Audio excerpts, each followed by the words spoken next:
emo achut pha chunga achut tir don ti chechamin asoi ti ashria ti chuan chung chu alo hriat lok reng awangin Krista thole tur thu asoi ni mithikhuan tu chin om hek lo aruang po atroi hek lo te in chui suwa chu pathianin akai thole tareng ani chu ashatu kan za in kan ni e pathian kuding lama choi moin awma tharau thiang lim tiam chu pa ne na ta amu a in mu le in hriat hi ahan le ani hi lalpan athu kan chiar kan zatan malmin som sakro se amen itong tryang u lalpa voin thole nani ro pui tak mang thei tura eko than hote min hruai wangin kan lo ma lalpa voin thole nani a hian thole lali suwa chu kan zinga atharin ron choi moila thole lali suwa fakle choi moi thei turin kan za in min tran puyang che thucha kan puan chhuwa te tangin lali suwa Krista choi moi mai tur kan ni ziate nangin min hriat tirang che lali suwa mingin kan dile amen hey thole na chungchang kan soidona thole na ti soifiana atan hian sap trong dictionary a tepo hian thole na ti an soifia dan chu Isua Krista athia phuma aom nuwa athole na hi ani antimaya thole na thumal hi lali suat thole na ani thu soin lali suat tel lo chuan he thumal poimo tak mai hi soifia thei ani lovani anti a te chuan khovel sa khuwa sang hian thorin poimo tak tak kan nei thewa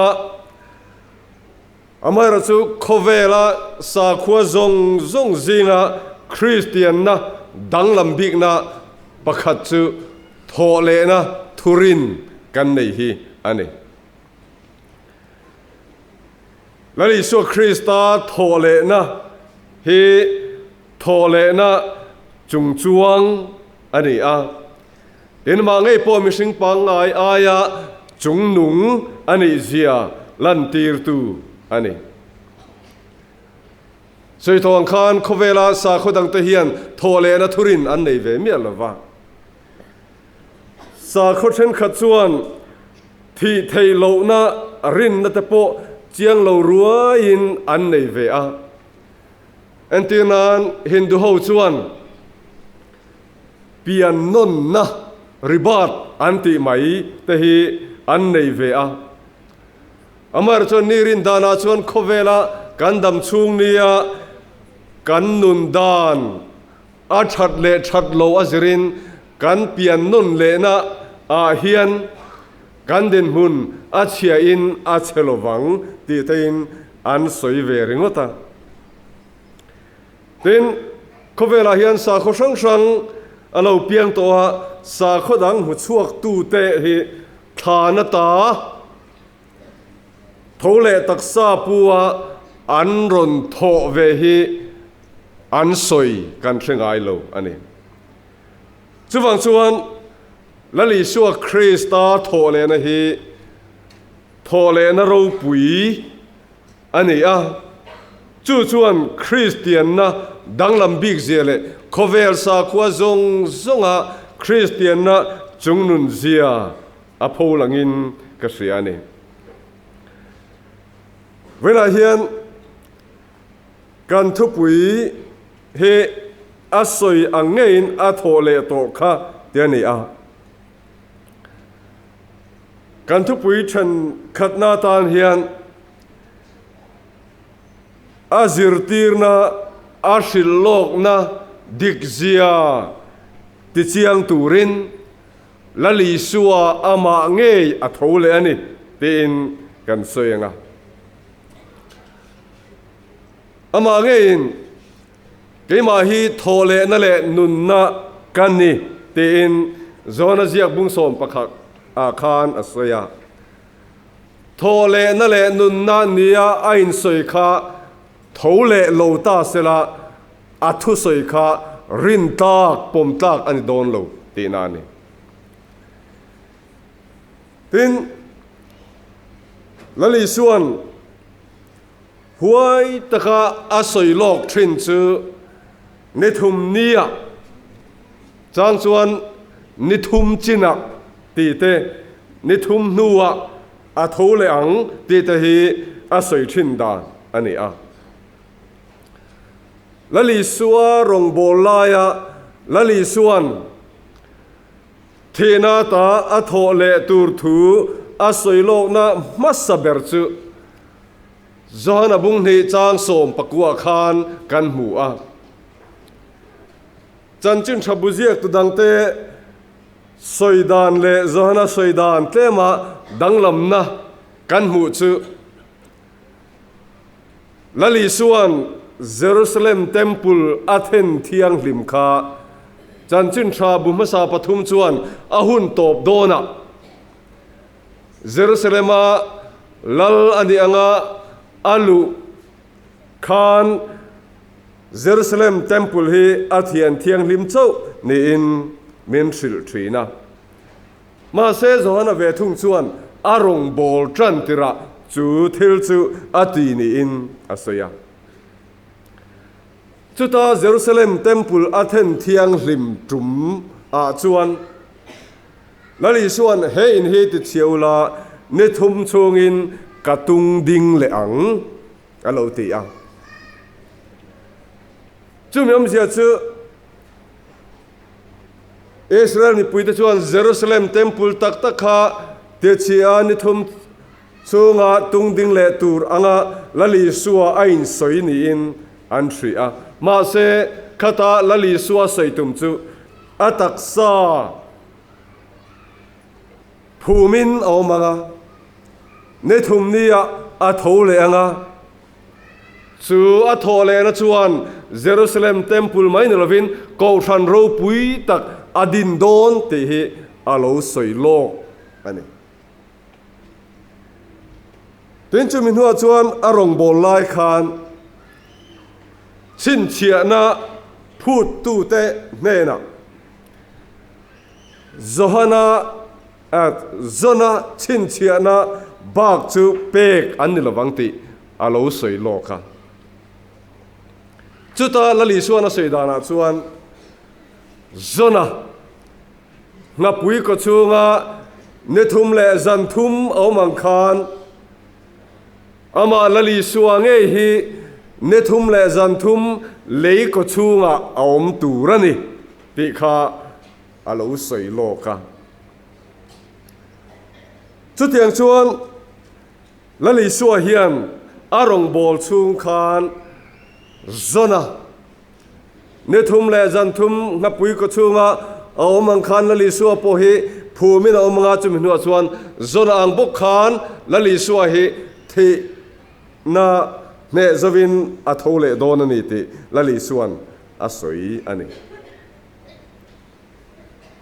tin chung ba kha chuan lali suan athia athole tur thu hi chanchin thabu chishang shranga hian abik takin chanchin thabu masa pathum a hian voi thum alo soi loka chuta lali suan athia thole tur thu a soi lok na masa bernia an soi thin chu veteran lali suani na Krista pathian fapa chui ni e tia apuan nuwa chau ละลิสัวเฮียนอาทิอาโทเลตูร์ทูอาสวยโลกทีนั่นนี่อันตีอาจู่จันจินชาบุมภาษาปฐุมศิลปิกกอสเปลส์อันตีจิรตูเตนาอันชุยดานตั้งปุยอันนี้อาที่ชวนเปเทรันละลิสัวนี่นะปะเทียนฟ้าป่าเมเซียเสียกที่อันนี้ถืออปวนส่วนหัวคานมารกาบุงเรียดจางสมทุมปะขตาเตมาทายบุงสมปรุกจางสมหีปะขตาเตคานมิชิงฟ้าป่าฮีมิสวาลเตกุตานมันตีรังะมิสวาลเตนอันเคงเบตังะเนทุมเนียอาทูเลอังติละลิสัวเฮียนอาโลสวยอันนี้เต็นจะมินหัวชวนเมลดังลำนัตางาทิลเทงหัวคานอาทิยาอาโทเลตูร์ทูฮีอาสวยเลยอะมารกาบุงกัวอาคานกันหัวเต็นละลิส่วนอาศิลโลกนะนันหงเบรกันหัวซือตั้งวาลเฮาสเนนะถูอาศัยนัวขาตั้งวาลเฮาสาเนนะอันนินเบียกนัวละลิส่วนอาทิยาอาโทเลตูร์ทูฮีอาศัยเลยอันนี้มารกาบุงสมจางสมทุมปัญญาเตเต็นเวนตานากันไบเบิลจางทันลูกบุงสมปริยัดจางสมทุมปกติงาทุมอาตะคานกันหัวสุดที่ยังชวนละลิสัวเฮียนเจียงตะกินอาทิยาโทเลตูร์ทูฮีอาโลสวยโลกอันนี้แห้งเฮียนละลิสัวโทเลตูร์ทูฮีอามาเฮียนอาโลเชโลกเวกะเดชวนอาศิโลกอังเงินเทนาตาโทเลนวันนี้อังเฮียนเทนันให้เราปุยตะกินอาโลโทเลตาจู่จวนอาซิรตีนาดิกเซียเตอาศิโลกนาเทนฟัมกิมเซียเตเต็นอาซิรตีนาดังซงปะเทียนฟ้าป่าอันนี้นั่นเตปานเนนักโลชุกอันนี้นั่นเตอาทุสอยซงติดิกตูฟินฟิอาตูอารานิตาอันนี้จู่ฟังส่วนละลิสัวโทเลนะฮีอาปอยโมเอมาอาศัยโลกอังเงียอาโทเลเฮียนไบเบิลสิโลกนะอาทิฟัมกิมอันนี้จู่ฟังส่วนละลิสัวโทเลนะฮีอาลูอินอารูปุยอันนี้เดินละลิสัวอาโทเลอันนี้ที่เฮฟินฟิอานะจะช่างเอามาจู่ตัวเตนกันสวยเลยนะละลิสัวโทเลนะติเจียงตัวตานะอันสวยมาสักเบอร์ชินสุทานรัวอันนี้มาริมักดาลินีเตดินซิรเตเปเตระเตโซฮันเตทานาอันวักลคานละลิสัวอมโตโลโซฮันเจียกันมุดานาชวนอามาอันตัวมนาปวนใจสินเตคะเตียอรวงอันตัวมอังอินเวดคานอาละอมเฟกะสือรวงตัวมนาปวนสืออินเวดานง่ายอมินอันหัวละลิสัวคะเตียนอรุณดกชัวกซกอังไม่คานจงอตัวมนาปวนตะจูอาละอมันนี่อันที่ละลิสัวอันซัลน้ำหุนะอาอมโตโลทานอรัวคะโจละลิสัวอาโทเลนี่ที่ฟินฟิอานาตานอันมังทรีนั่นนี่มาเซริงเลลตูเตอันโลอมาเอสัวซิรติร์เตนอันรูโบอันยังละลิสัวคานอโทเลตูร์ทูไว้ทุมไลอามาเงินอสวยโลกกันตีอาจ chu shria in rom thu nei tu te po khan than an ven tir nga ta azir tir ten an ruk bo an lava than an vengat ani kha ma se an soidana chuan than veng tu te kha an mut hil hlanin zirtir ten lokala lali suar wang chu an ron rubota ani an lati tral ani zirtir te khan an rubolova lali suahi athole ani ring hel tu te ina an soile dan chu zirtir than vakal masa te khan lali suwa than hi an hai aniang a lali suwa an zalna ni lo than dang an va tloanga chuwang chuan lali suwa than hi an hai wangin lali suai thole angin an soi tamai ni pen ti a ma se than kha an hai lo chiang lali suwa an phum na telve mei chia te mari magdalini te kha than vakal masa te an ni lali suwa an phum na kha chiang takin heng mei chia te hian an sia ani chuwang chuan than hi a hai thei lo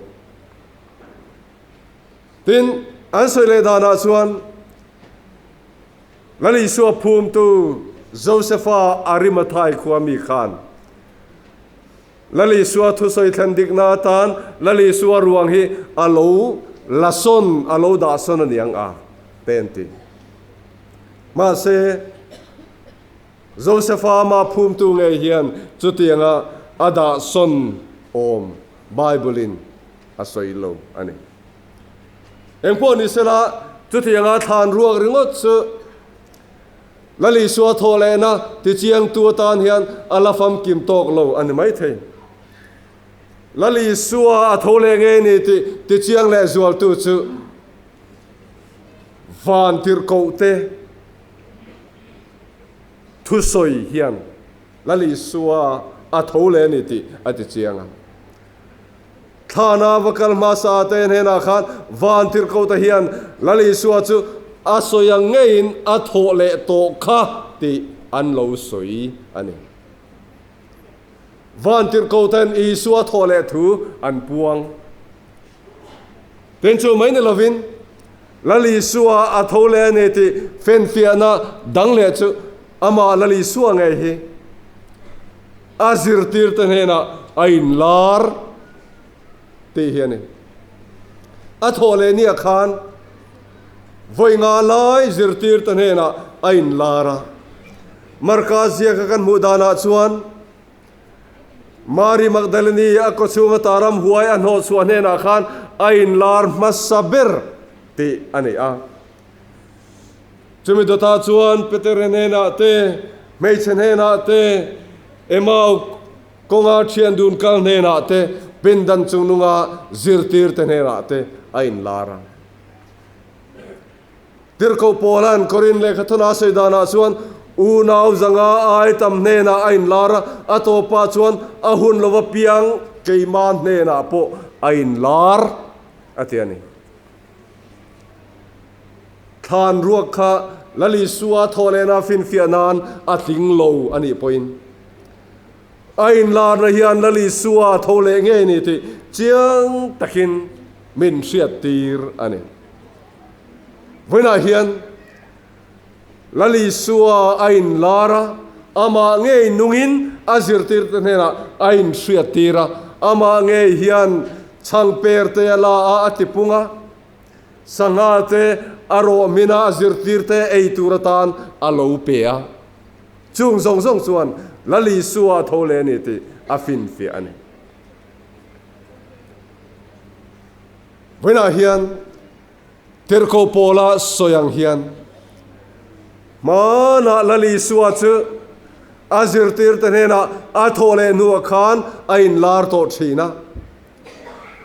voina hian kan zinga po hian lali suwa chu nungin ain lar ani lom ni voina ko than ro pui taka alo ding te keini hovin pathian kan bia amma faka thole na ni ro pui taka thole lali suwa kan choi moi te hian lali suwa chu a thole nge yani te ati chiang ani lom ni ato bera chuan lali suwa he thena me zovin a thole a chuwang chuan lali suwa thole na hi aro pui em ani te hi kan soidu ani rom si paiten crossa lali suwa an khen be khan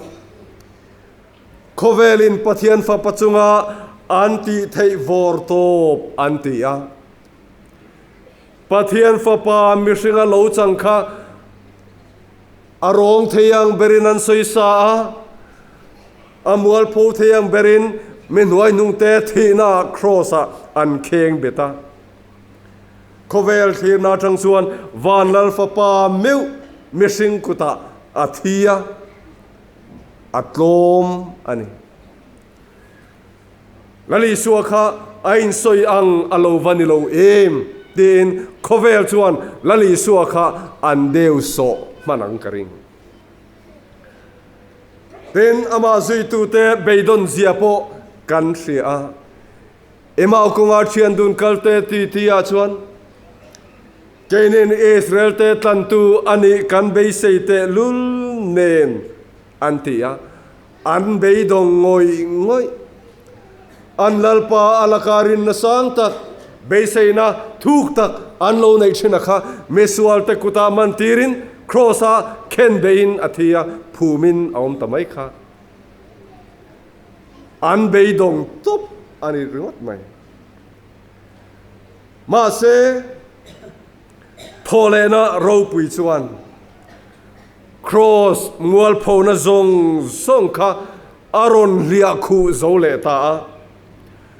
lali suan thina angam ta thena ne zovin ne tu ro pui ani zia kha tholena ni a hian aron puang chuak ta ani tholena he sual setana ne na ani awangin aro pui ani Esua crossa an khen bea athi khan